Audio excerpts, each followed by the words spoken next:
বৃন্দি ভগবানকে চাই, আপনাদের মতো ভক্ত মন্ডলী বৃন্দ ভগবানকে চাই, আমার মতো পাপী বৃন্দিও ভগবানকে চাই, সবাই ভগবানকে চাই।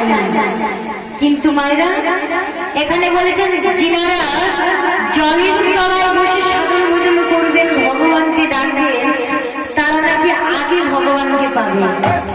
দূরে যিনারা বসে রয়েছেন মায়েরা গল্প করছেন, পেছনে তাকাচ্ছেন। ও মায়েরা, জলে কারা বাস করে? মাছ, তিমি থাকে, হাঙর থাকে। কখনো শুনেছে না মাছ ভগবানকে পেয়েছে, তিমি পেয়েছে, হাঙর পেয়েছে? মায়েরা শুনেছেন? পাননি? আবার বলছেন ফলমূল থাকে হরি বলে তো বাদুড়ও বাদরাবে। ফলমূল সেবা করে বাদুড় পাখি, তারা নাকি আগে ভগবানকে পায়। পেয়েছে মায়েরা? পাননি? আবার কি বলছেন দেখুন, তুলসী পূজা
মীরাবাই বলছেন একটা তুলসী বৃক্ষের সেবা করলে ভগবান দেরিতে আসবেন।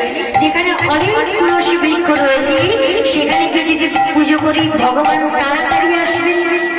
মীরাবাই দেখছে তাতে হচ্ছে, বলছে পাথর পুজো করো ভগবান আসবেন। গিরধারী সেবা হয় মায়েরা। মীরাবাই বলছে এইটুকু একটা পাথরের কেন পুজো করবো? আমি যদি পাহাড়ের কাছে গিয়ে গোটা পাহাড়টাকে পুজো করি তাহলে ভগবান আরো তাড়াতাড়ি আসবেন। মীরাবাই দেখছেন তাতেই হচ্ছে। আবার কি বলছেন দেখুন, তীরে ভগবান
নিরামিষ সেবা করে যদি ভগবানকে ডাকেন নাকি ভগবান তাড়াতাড়ি আগে আসেন।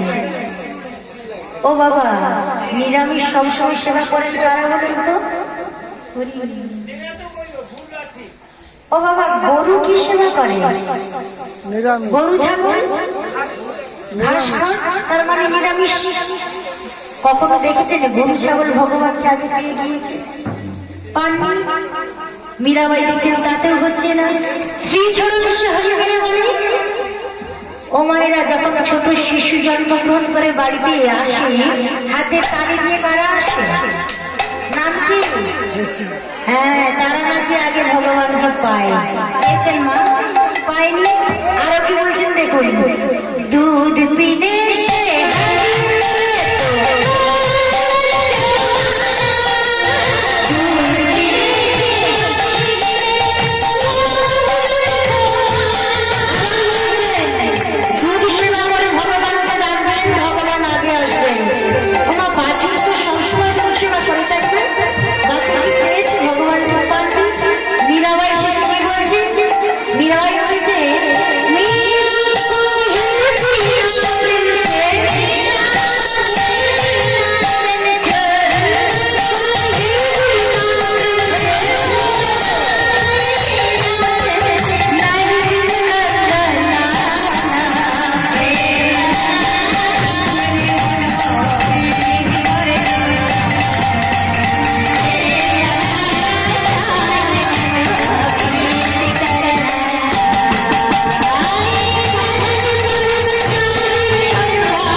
প্রচুর অর্থ রয়েছে। ভগবানকে প্রত্যেক দিন থালা ভর্তি মিঠাই, থালা ভর্তি করে ফল সেবা দিচ্ছেন আর বলছেন আমি ভগবানকে মিঠাই দিয়ে সেবা দিই, ভগবানকে থালা ভর্তি করে ফল দিয়ে সেবা দিই। ও মায়েরা, ভগবান সেবা করবেন? ও বাবা, সেবা করবেন? ভগবান করবেন? ভক্তিমতী মায়েরা, আপনার অর্থ নেই, মনে ভক্তি দিচ্ছে। একটা বাতাসার উপর যদি একটা তুলসী পত্র নিবেদন করতে পারি, একটা বাতাসের উপর একটা তুলসী পত্র নিবেদন করে দুপুরের চোখের জল ফেলে যদি হা গোবিন্দ বলে রাখতে পারি, আমার ভগবান কৃপা না করে থাকতে পারবে। ভগবান কৃপা করবে। ভগবান অর্থ চায়, ভগবান মনের ভক্তি চায়। মনের ভক্তি দিয়ে যদি ভগবানকে ডাকি, ভগবান না এসে থাকতে পারবে না। আজকে যে লীলা বৃন্দাবন লীলা, ভক্তিমতী মায়েরা, যমল অর্জুন উদ্ধার, দুটো বৃক্ষ কারা ছিলেন, কেনই বা অভিশপ্ত হলেন, কিভাবে মুক্তি পেলেন, আমরা এই লীলার মাধ্যমে আস্বাদন করব। এই লীলা আস্বাদন করতে গেলে আমরা একটু পূর্ব থেকে স্মরণ করে নিই। মা, মথুরার রাজা কে ছিল মায়েরা? মথুরার রাজার নাম কি? কংস, দুরাচারী কংস। তার ভয়ে তার রাজ্যের প্রজাগণ তার সামনে দাঁড়াতে পারত। রাজা মশাইয়ের নির্দেশ ছিল তার রাজ্যে কেউ কখনো ভগবানের পুজো করবে না, কৃষ্ণ নাম গাইবে না। রাজা মশাইয়ের ভয়ে কেউ ভগবানের নাম গান গাইতে সাহস পায় না। কিন্তু কংস মহারাজের পিতা উগ্রসেন ভগবানের সেবা না করে ভগবানকে না ডেকে তো থাকতে পারে না। দরজা জানানো বন্ধ করে চুপি চুপি ভগবানকে ডাকে, চোখের জল ফেলে ভগবানের নাম গান গাইছে। কতদিন ভগবানকে ডাকা, একদিন এক প্রহরী জানতে পেরেছে। জানতে পেরে মহারাজের কাছে কি বলছেন, মহারাজ আপনার পিতা দরজা জানালা বন্ধ করে ভেতরে কি যেন করে। চেঙ্গা বলেছে কংস মহারাজ ছুটতে ছুটতে এসে দরজায় সজলের লাথি মেরেছে, আর যেটা লাথি মেরেছে দরজাটা ভেঙে গিয়েছে। আর যেই ভেঙে গিয়েছে দেখতে পাচ্ছে তার বাবা ভগবানের সেবা করছে। বাবা, আমার অনুমতি না নিয়ে তুমি পুজো করছো? আমার নির্দেশ রয়েছে আমার রাজ্যে কেউ পুজো পার্বণ করবে না, কেউ ভগবানের নাম গান গাইবে না। আমার অনুমতি ছাড়াই তুমি পুজো করছো, আমি তোমাকে কারাগারে নিয়ে প্রহরীগণ সবাই কারাগারে নিক্ষেপ করবে বলে টেনে টেনে নিয়ে যাচ্ছেন। দাঁড়াও বাবা, কোথায় নিয়ে যাচ্ছিস আমায়? কেন কারাগারে? আমি তো সেটাই জিজ্ঞেস করছি, কারাগারে নিয়ে যাচ্ছিস? কারাগারে নিয়ে যাচ্ছিস? তোমায় আমি জেলে পাঠাচ্ছি। জেলে বসে বসে ভগবানের নাম গান করে, ভগবানের চিন্তা করে। হঠাৎ একদিন এক প্রহরী এসে বলছে যে মহারাজ আপনার রাজ্যে আপনার ভয়ে সবাই রাতের অন্ধকারে আপনার রাজ্য ত্যাগ করে পালিয়ে যাচ্ছে। সবাই যদি একে একে রাজ্য ত্যাগ করে তাহলে আপনি কাকে নিয়ে আপনার রাজ্য পরিচালনা করবেন? রাজ্যের প্রজারাই যদি না থাকে তাহলে রাজ্য চলবে। তাই তো কি করা যায়? এই ভাবতে ভাবতেই কংস মহারাজ একটা বুদ্ধি খাটালেন, নাকি নিজের ভগিনীর সঙ্গে এক কৃষ্ণ ভক্তের বিবাহ দিলেন। নাম কি? বসুদেব। দেবকী আর বসুদেবের বিবাহ দিয়েছেন। কারণ কি? কৃষ্ণ ভক্তের সঙ্গে বিবাহ দিলে প্রজাগণ রাজাকে একটু সম্মান করবে, তার রাজ্যে থাকবে। বিবাহ দিয়ে রথে চাপিয়ে শ্বশুর বাড়িতে নিয়ে যাচ্ছেন তার বোনকে। রথে চাপিয়ে নিয়ে যাচ্ছেন। আজকে রথরা চালাচ্ছেন কংস মহারাজ। রথরা যাচ্ছে, হঠাৎ করে দৈববাণী হলো কংস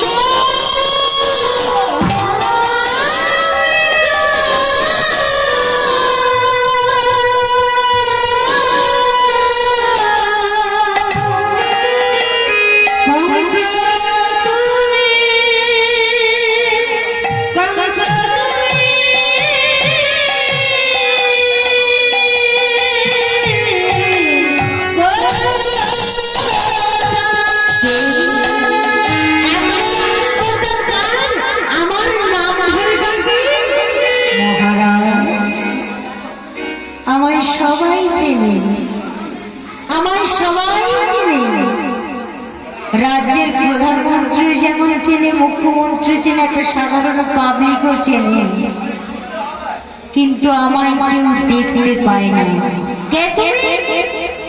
আমি নিয়তি, আমার নাম নিয়তি। সবাই আমরা জানি আমাদের ভাগ্য রয়েছে, আমরা সব কথাই বলি না ভাগ্যে যা আছে তাই, তাই তো বাবা? সবাই জানি ভাগ্য রয়েছে, কিন্তু কখনো দেখতে পাই? ভাগ্যকে দেখতে কেমন পাই? পাই না। এখানে কি করছো মহারাজ? আজকে যে আপনার কাছে আমার কাজটা করেছি, আমার কাছে মহারাজ আজ আপনার ভাগ্য বিচার করতে আমি এসেছি। আমার ভাগ্য তুমি বিচার করবে, আর আমার ভাগ্য আমি নিজেই বিচার করব। মহারাজ আজকে আপনার কাছে আমার ডিউটিটা পড়েছে। আমার কাছে আপনি যে এত সুন্দর রথ সাজিয়ে আপনার ভগিনীকে নিয়ে যাচ্ছেন তার শ্বশুর বাড়িতে দিয়ে আসার জন্য। শুনুন মহারাজ, আপনার এই ভগিনীর অষ্টম গর্ভের সন্তানই হবে আপনার মৃত্যুর কারণ। কি বললে? দেবকীর অষ্টম গর্ভের সন্তান আমার মৃত্যুর কারণ? তুমি দেখবে তুমি আমার ভাগ্য রচনা করো না আমি আমার নিজের ভাগ্য নিজেই রচনা করি? দেখবে না থাকবে বাঁশ আর না বাজবে বাঁশুরি। এই বলে দেবকীর চুলের মুষ্টি ধরে রথ থেকে হিড়হিড় করে টানতে টানতে নিচে ফেলেছে। আর নিচে ফেলে তরোয়ালটা তুলেছে, তরোয়ালের শেষ তরোয়ালটা তুলেছে, দেবকীকে হত্যা করবে। বসুদেব দুটো চরণ জড়িয়ে ধরছে। মহারাজ আমার স্ত্রীকে ছেড়ে দিন মহারাজ, আমার অষ্টম গর্ভের সন্তান আপনার মৃত্যুর কারণ।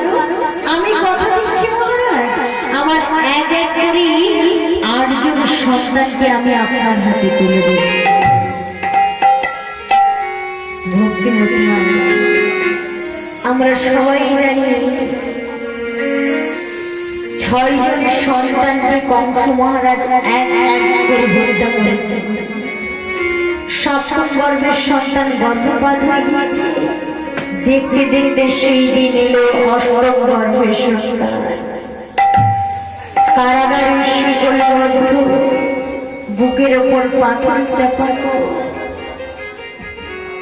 গদা পদ্মধারী ভগবান এসে দাঁড়িয়েছেন কংসের কারাগারে। কংসের কারাগারে এসে দাঁড়িয়েছেন। বসুদেব বলছেন, ভগবান প্রভু আমি তো তোমাকে এই রূপে দেখতে চাই, আমি তো সন্তান রূপে তোমায় চেয়েছি। বসুদেব আমি তোমার কাছে সন্তান রূপেই ধরা দেব। আমি যখন তোমার কাছে সন্তান রূপে ধরা দেব, তুমি আমাকে লয়ে যাবে নন্দালয়ী যশোমতীর কোলে আমায় রেখে। ভগবান শিশু নির্ধারণ করেছি, বসুদেব মাথায় করি নন্দালয়ী যশোমতীর কোলে ভগবানকে রেখে এসেছে। কিন্তু মায়েরা কংস এত অত্যাচার করছে, গোকুলে ভগবান থাকতে পারলেন না। এলেন কোথায়? বৃন্দাবনে। আমার ভগবান বৃন্দাবনে এসেছে। তাই আমরা সবাই মিলে ভগবানের আসার আনন্দের সময় মিলে গাইব তো মায়েরা, হাতে তালি দিয়ে। আজ কৃষ্ণ এলো বৃন্দাবনে, আজ কৃষ্ণ এলো বৃন্দাবনে।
ভক্তিমতী মায়েরা বৃন্দাবনে গিয়েছেন? যাওয়া হয়নি না? কেউ জাননি? যারা গিয়েছেন একটু হাত তুলুন। গিয়েছেন? যায়নি চুপু বাহু তুলে দিয়েছেন। আর যারা গিয়েছে তারা চারটে তুলবে নাকি মায়েরা? ও মায়েরা বৃন্দাবনে গেলে কি বলতে হয় সেটা কি জানেন? রাধে রাধে। রাধে রাধে বলতে হয়। তাহলে মায়েরা বৃন্দাবনে গেলে আগে রাধে রাধে বলতে হয়। আগে তো ভগবানের নাম নিলে হবে না, আগে রাধে রাধে বলতে হবে। তাহলে আমাদের রাধা রাধীর নাম করে তারপরে বৃন্দাবনে যাবো আমরা। তাহলে আমরা একটু রাধা রাধীর নাম গান দিয়ে নিই। বলো রাধে রাধে রাধে রাধে।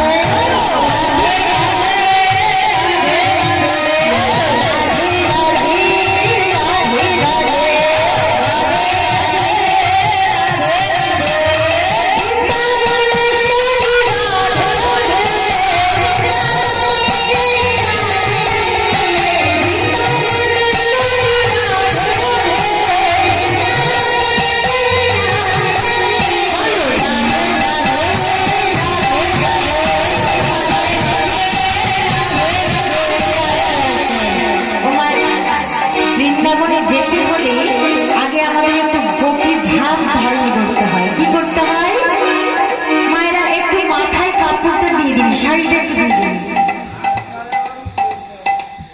দেয়নি না মা? বাবা দেয়নি। কিন্তু বৃন্দাবনে যেতে গেলে গোপী বেশ ধারণ করতেই হয়। তো মায়েরা সবাই মিলে একসঙ্গে বলো রাধে রাধে।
বলতে হবে নাকি?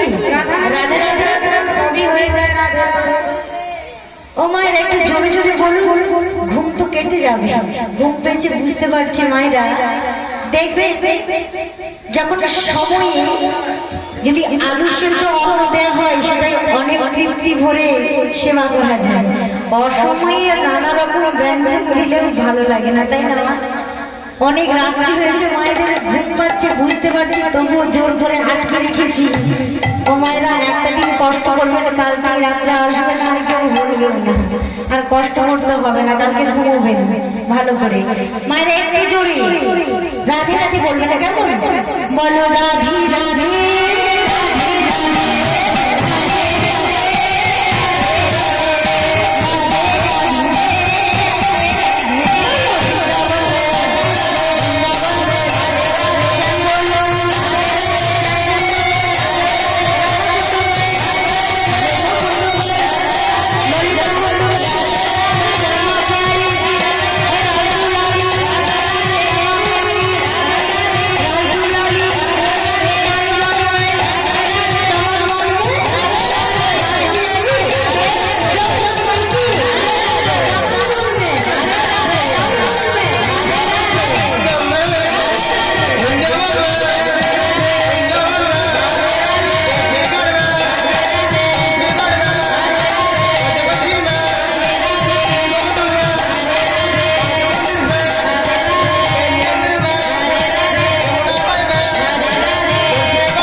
সবাই জানি শৈশবে কত লীলা করেছে। দেখতে দেখতে আমার ভগবানের বয়স 16 বছর। মা যশোমতী ভোরবেলা উঠেছে, ঘুম ভেঙে উঠে বাসি বসনটা ত্যাগ করে শুদ্ধ বসনে শুদ্ধ মনে ভগবানের জন্য নবনী তৈরি করছে। আর মনে মনে চিন্তা করছেন, আমার গোপাল তো বড় দুষ্টু, বড় চঞ্চল, যদি ঘুম ভেঙে উঠে পড়ে। মনে মুখে মুখে মুখে ভগবানের নাম গান গাইছেন, মনে ভগবানের চিন্তা করছেন, আর দেহ নিয়ে ভগবানের জন্য নবনী তৈরি করছেন। ভক্তিমতী মায়েরা, আমার ভক্তমণ্ডলী বাবারা, এই তিনটে জিনিস যদি আমরা একত্রিত করতে পারি তাহলে ভগবান দূরে থাকবে না, ভগবান আপনার সামনে এসে দাঁড়াবে। দেহ দিয়ে ভগবানের কাজ, মনে ভগবানের চিন্তা, আর বদনে ভগবানের নাম, এই তিনটি জিনিস একত্রিত করতে হবে। যশোমতী মা যখন এই তিনটি জিনিস একত্রিত করেছে, আমার ভগবান বাড়ি বিছানায় শুয়ে থাকবে। মা গুনগুন করে গান গাইছেন, আর গোপাল বিছানা ছেড়ে উঠেই চোখগুলো ঘুষতে ঘুষতে আসছেন। আর মা যশোমতী গোপালের চোখে কাজল পরিয়ে দিয়েছেন সুন্দর করে। যতই চোখটা ঘুরছে, কাজল গুলো দুটো হাতে লেগে যাচ্ছে। এবার ওই দুটো হাত অঙ্গের যেখানে লাগাচ্ছেন সেখানে কাজল লেগে যাচ্ছে। এই কান্তি কান্তি গোপাল আমার এসে যশোমতীর কোমরটা জড়িয়ে ধরেছে। আর কোমরটা জড়িয়ে ধরেই বলছেন, দিদি